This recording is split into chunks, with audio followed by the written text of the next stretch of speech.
Таңертең шықтым далаға. Вся такая спортивная. Қазір лазерге кетіп бара жатырмын. Өйткені Китайда жүргенде лазер тастап кеткенмін.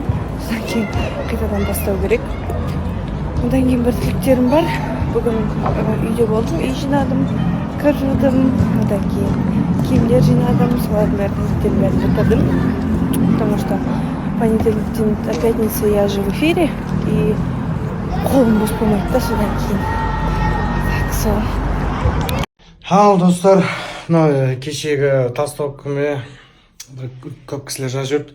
Әртүрлі түскен адамдар дейді, психологтардың айтуы бойынша любой адаммен тіл табысып кете береді дейді. Тура өзім сондаймын. Мен андай киім, аяқ носки киім, мынау, короче, любой киім бар ғой, ішкі киім, басқа киім, разноцветный киім жақсы көремін. Не знаю почему-то. Одна цвет, вот, мысалы, ақ цветпен всегда жүретіндер, қара цвет всегда киіп жүретіндер.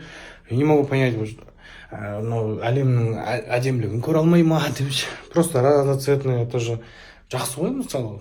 Бір киім ашады, бір киім ашпайды деген сияқты. Сол. Қасымды сетіп шықтым. Красота. И үйге барып қазір енді тамақ жасаймыз. Ассалаумалейкум. Қалайсыздар, амансыздар ма? Как вы, ребята?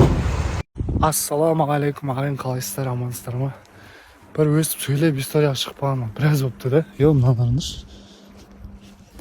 Короче, сол бір сөйлеп шығайыншы деген бір түрім ғой негізінде. Аяғым ауыр жатыр еді ғой, қалай жүрсің дейтіндерге. Міне, шлепкамен жүрмін, таза, строго. Басқа аяқ киім кигізбейді, басқасын кисем жүре алмай қаламын. Сол. Бүгін еще ұмытпасаңыздар, Барсамен Реал ойнайды, қызық болайын деп тұр бүгін история біраз салама. Білесіздер, кім ұтады?